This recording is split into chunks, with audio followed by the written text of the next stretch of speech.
LeBron didn't play last night. AD hasn't played tonight. You always come with the mentality of doing what your team needs. But was there a little more focus on rebounding, passing, getting guys going, and just kind of doing all those things to try to deliver a win? No, it's just read and react to the game.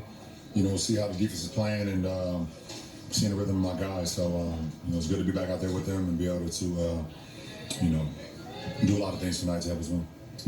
Rui certainly got going from 3 tonight, 7 of 8, but also he hitting the glass. Darvin talks about how there's some coaches and some players have been emphasizing that. What does that give you with that unit, especially if AD's not out there? Obviously, Rui's ability to shoot and spread the floor tonight was big time for us. It kept Jaren Jackson kind of away from the paint, and then when he was able to get into the paint, we was able to kick out for threes for Rui, and he just stayed locked in all day, all night, and made him pay. And then as far as his defensive rebounding, it's key for us. It's key for us to have another guy on the glass when AD is absent. We know how well AD rebounds the ball, so that was very key for us. Just want to get your thoughts on the comeback from last night. And you guys also came from 21 down against the Clippers. You had a lot to say in that one, and how that can help propel you here. It's a 5th straight win on top of tonight's. Obviously, a lot of energy was used last night. The comeback and the overtime.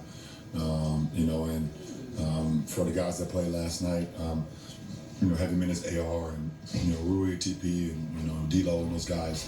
Spence for them to come back with the energy or give as much as they had, whatever was left in the tank. It was great for us to get this win tonight. We needed that. You told C. Haynes yesterday that you kind of got to manage this ankle to get you to the finish line, no matter where that finish line may be.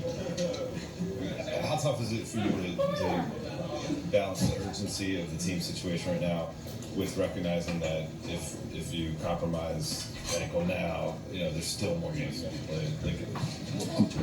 How do you go through that process? Just be very strategic on obviously games and how many days in between games and flights and things of that nature. Obviously, understanding and seeing how my ankle and my foot is feeling, but just being very smart about it. Obviously, we are where we are, but our health has always been the most important for our ball club, not just one individual.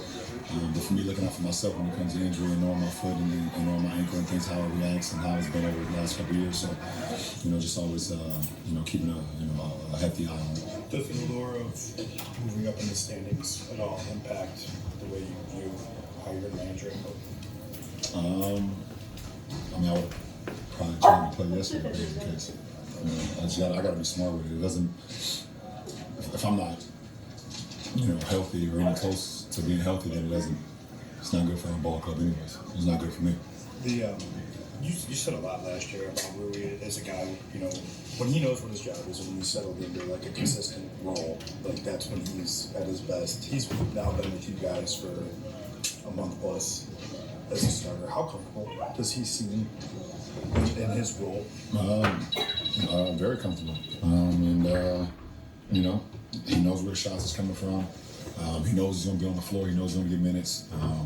And I think he feels that we, as his teammates, we want him to, we look for him, either early post situations or in kickouts or when guys close out, heavy on him. His ability to drive and finish, drive, pull up, things of that nature.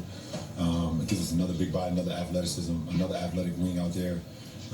When we downsize, tonight, we had to play small at times.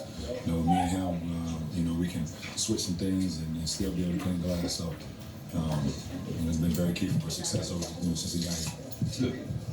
Tonight going up against Gigi Jackson, the youngest player in the NBA, what you kind of make of his performance and him as a player? Ever since he's been playing, he's gotten better and better. I had an opportunity to watch him a lot at Peach Jam a couple years ago, playing for Team CP3, and I felt like he was one of the best players at Peach Jam that year.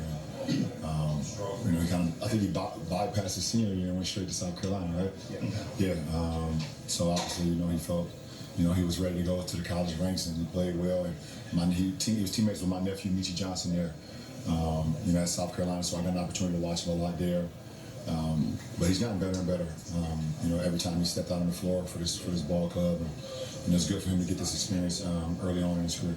Last question. Did you look into doing that yourself?